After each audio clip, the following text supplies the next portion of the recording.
Ce document est bien plus qu'un guide.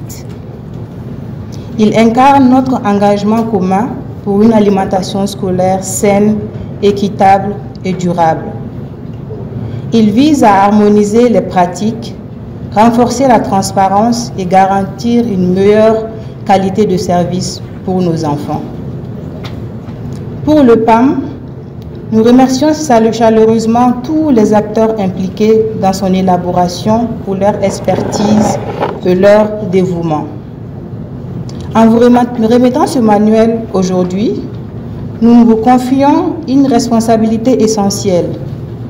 celle de le mettre en œuvre avec rigueur et bienveillance pour que chaque cantine scolaire devienne un véritable espace de bien-être et de développement. Le gouvernement du Mali reconnaît l'alimentation scolaire comme étant un moyen permettant de répondre à de nombreux défis d'éducation et de sécurité alimentaire.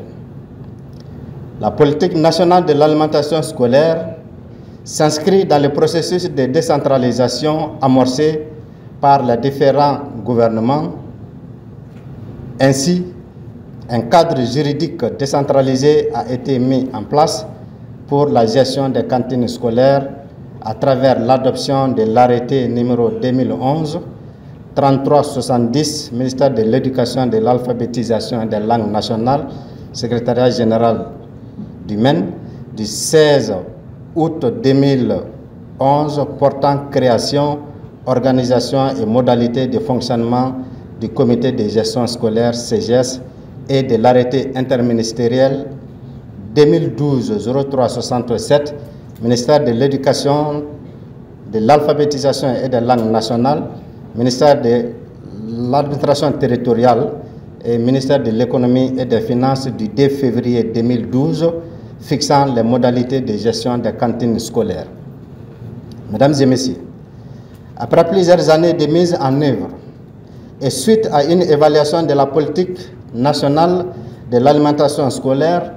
conduite en 2014, il a été jugé nécessaire de renforcer le cadre juridique par l'adoption de la loi numéro 2019-013 PRM du 3 juillet 2019 fixant régime de l'alimentation scolaire au Mali, qui clarifie les rôles et responsabilités des différents acteurs à tous les niveaux, central, déconcentré et décentralisé, et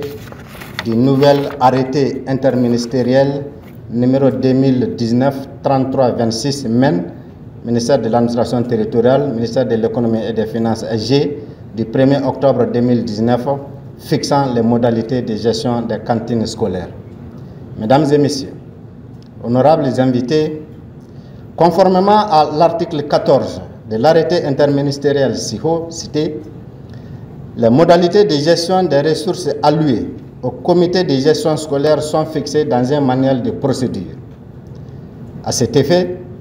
une consultation a été commanditée et financée par le budget national pour mettre à jour le manuel de procédure élaboré en 2012, tout en prenant en compte l'évolution du contexte de l'alimentation scolaire de 2012 à nos jours, des défis et des perspectives. Mesdames et messieurs, cette nouvelle version du manuel a été validée techniquement de façon participative par tous les acteurs, comité de gestion scolaire, collectivités territoriales, services techniques, contrôle financier et les trésors. Ce manuel décrit l'organisation, la procédure administrative et financière de gestion des cantines scolaires financées par le budget national et celles appuyées par un financement extérieur. Il traite du cadre juridique et institutionnel, des processus budgétaires et de mobilisation des ressources, des procédures de transfert des fonds au comité de gestion scolaire, des procédures d'utilisation des ressources allouées à la gestion des cantines scolaires, de la tenue des comptes, nomenclature,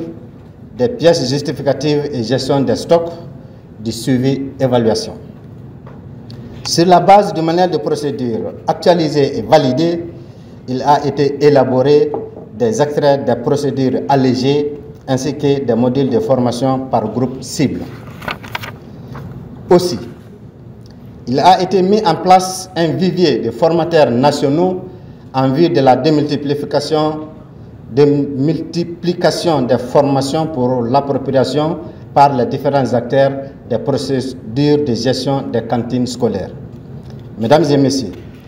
en prélude à la dissémination des documents du manuel de procédure de gestion des cantines scolaires, en vue de leur appropriation par tous les acteurs,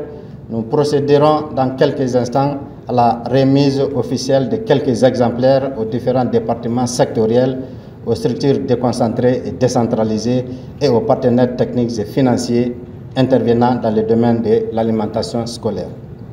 Mesdames et messieurs, chers invités, dans les prochains jours, commenceront les formations des acteurs au niveau des régions sous la présidence des gouverneurs. Honorables invités, mesdames et messieurs, le respect et l'application effective des procédures décrites dans ces manuels de procédure de gestion des cantines scolaires, assortis de ces extraits et des modules de formation, garantissent l'efficacité du système de gestion des cantines scolaires qui se traduit par des activités de suivi réguliers pour améliorer la gouvernance du secteur. Mesdames et messieurs, je voudrais, avant de terminer mes propos, réaffirmer l'engagement des autorités de la transition de ne ménager aucun effort pour créer un partenariat solide avec l'ensemble des acteurs de l'école, y compris les partenaires techniques et financiers, pour bâtir un capital humain contribuant de façon significative au développement du pays. Mesdames et messieurs, tout en espérant toujours sur un accompagnement périn, serein et efficace de tous les partenaires pour la dissémination de ces manuels de gestion, je voudrais remercier l'ensemble des participants, la presse, les agents de sécurité, les organisateurs de leur présence à la présente cérémonie.